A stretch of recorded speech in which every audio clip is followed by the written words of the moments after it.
Hello and welcome to Newswire. I'm Jawad Tehami. As of today, globally, the COVID-19 death toll has reached nearly 75,000 with over 1.3 million infected cases.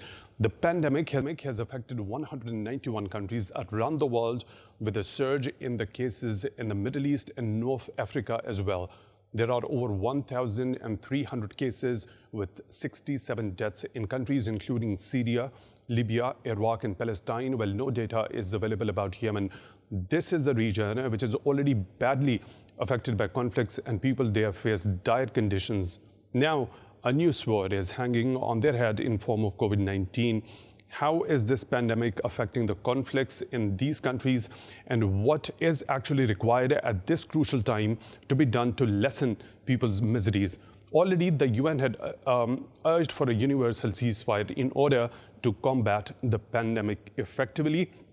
To discuss this, we are joined today in Newswire by Mr. Nikolai Duganison, Middle East expert, joining us from London, and Mr. Fadel Abdul Ghany, analyst and chairman and founder of the Syrian Network for Human Rights from Doha. Gentlemen, thank you for your time at Newswire. I'll start with you, Mr. Duganison. The COVID-19 outbreak turned into a pandemic when Turkey and Russia agreed on a truce. But there were little hopes that the truce will last long. But on the other hand, the Syrian Observatory for Human Rights says that in March there has been the lowest death toll since the conflict started. Is it because of the danger of the pandemic spread that the warring factions have reduced their activity in the country? Well, I think that's certainly a factor. We have to recall that this pandemic is spreading widely and quickly. And when you have a refugee crisis, when you have internally displaced persons who don't have access to sanitation, there is a huge risk that it will spread even further. I certainly know from my experiences before that Erdogan himself was concerned over refugee buildup coming in from Syria into Turkey. And that will be even more of a concern now, because he will now say, on top of possible refugees, we would also have the risk of infection. Let's not forget that Turkey has some of the highest infection rates right now within the Middle East, so they're already struggling. And I think they would be very careful at this point to ensure that the ceasefire holds, if only to maintain or to minimize ongoing infection rates and the risk of refugees coming in who may also be infected. Okay, Mr. Ghany, think that this pandemic has actually made the warring factions in Syria in particular more cautious, and they have reduced their activity in the country? Indeed, actually, we noticed that in our monitoring that the casualties is declining and the lowest month. But our concern actually and our focus in elsewhere, which we are focusing on the detainees. Actually, we are afraid of the widespread in between the detainees of the COVID-19, due that the regime till this moment seizing and capture at least 130,000 Syrian in his center detentions. This is our main concern. The second concern in between the ITP, the circumstances of the camps. Actually, those are main major points. Why? First of all, as I mentioned, the high level of the prisoners or the detainees. And here we are talking about activists and politician, human rights defender, or protesters who's just protest and against Syrian regime. We noticed in March that the regime released few, less than 30 Syrian from those, which is nothing actually.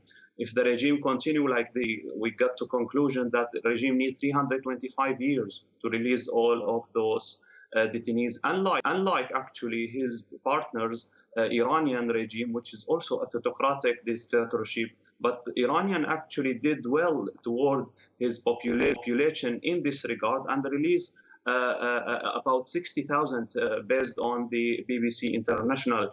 But Assad regime, on contrary, still releasing nothing. And by other hand, the health care inside Syria after what is the regime attitude against the medics worker by targeting them or by targeting also the special hospitals as well, and also out of his control hospitals.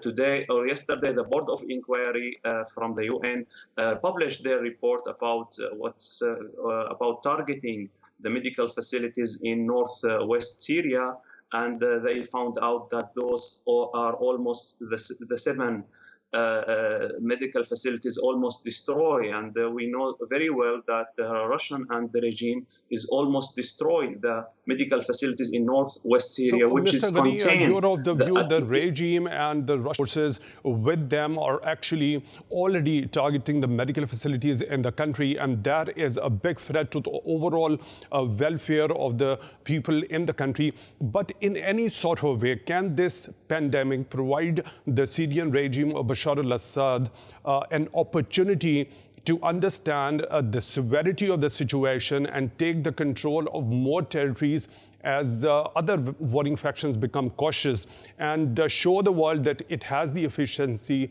and the capacity to control this one? You cannot imagine how Assad dealing with this pandemic actually. Threatening, we got a news and we will publish a report. Assad security forces is threatening the doctors and the nurses to announce any cases. So Assad is want to control this by hiding the announcing of those cases and convince the families that the cause of this is something else, not due to COVID-19. This is the Assad strategy actually, and why we notice very low figures in Syria. Syria is a very vulnerable countries as the Iranian militia troops is still exporting to Syria lots of troops through Al-Bukamal crossroad and through the also the planes as well. So Assad regime is treating in very disaster way. We know that Assad, the first case announcement at 23rd of March. So already this the first case is very much late actually. And how much now announcement is nothing actually, it's not reflecting. And what we are getting from inside the government hospitals and the private hospitals is disaster actually. And Assad prevent any of those doctors or nurses to announce, and Assad need to control this, and announcement just come from his ministry at all. Okay, Mr. Ghany, I'll come to this very particular point. As you say, the Assad regime is not taking this particular pandemic very seriously, and already there are so many problems. They've been hitting the medical supplies in the country as well. I'll come to you, Mr. Duke Gunderson. As the Western countries we have seen have been hit hard by the pandemic, do you think their focus has shifted from these conflicts in these countries to the problem being faced at home? Irony here in the sense that up until recently, with the so-called refugee crisis, we heard Western countries saying we have to put up fences or walls, we have to close our borders, and now we see that is certainly happening across Europe, for example, across Western nations. So yes, there has been a shift to that kind of focus. And we also see some countries in the EU are basically being left to their own devices instead of being helped. Each country is now exercising individualism, saying, you know, we're on our own, we have to deal with this ourselves. I would also like to add that when it comes to Syria, certain countries like Jordan that have completed a very effective lockdown, this is a country that has previously absorbed, if I may use that term, a certain number of Syrian refugees, and I now believe that that will not be the case. Borders are going to close in the Middle East as well. So you have now, for example, Syrian refugees will struggle to be able to leave, and we will see a buildup of more internally displaced persons. Already in a place like Jordan, we see that refugee camps within Jordan have gone into lockdown. So I expect that the next step would be to say we're not accepting anyone else from outside the country. Okay, I'll come to the internally displaced people and the problem, the refugees that they might be facing in coming days or weeks. But talking about the attention of the Western countries, as you have mentioned, that yes, they are facing the problem in their home countries. That's why their attention has diverted from the conflicts from this region to their own home countries. Could this particular diversion of their attention towards their home countries could lead to an early withdrawal of their resources, in particular the military resources from countries like Syria and Iraq in particular? It's quite possible. I expect that with the United States, for example, they may hesitate to do that because they may think that the long-term view may be to actually ensure that they stay inside. I believe that certain actors in the West, especially Russia, would see Syria as a zero-sum game. If you withdraw, someone else will take your place. At the same time, as cases continue to increase, there will be a focus on increasing funding for healthcare, and various governments in the West will come under increasing scrutiny for how they spend their money. Why are you not spending money on combating COVID-19 will be a common question that people ask. Certainly in the US, we're seeing a huge number of cases on a daily basis, I think, rising. So we get to the point where I do believe some of these countries will have to have a domestic focus. And for the short to medium term, we will just be discussing the coronavirus. That will be the main security focus rather than adventures abroad. Okay, but as we have got the reports that the Turkish Defense Ministry has said that they are trying to reduce the mobilization of its troops and resources. And do you think this reduction in this mobilization would actually give room to the warring sides, particularly when we talk about Libya in terms of the forces which are led by General Khalifa Haftar? Would they have a sort of an upper hand in comparison to the prowess of the government of national accord in the country? I think that we will notice at in the future, in the near future, shifting from the military operation toward the peace talking and also the security forces operation. So there will be shifting from the military operation, definitely due to COVID-19.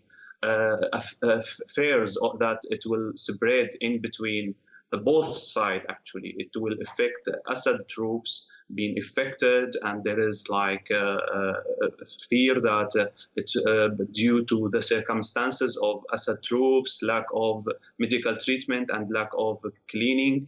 In the other hand, also or the other side, the opposition troops and the Turkish soldier, due to the disaster situation of the medical facilities in that area, there will be no fear to have more casualties or injured people. So that now we hear talking about continue discussion of the Constitutional Committee to the political path in this regard.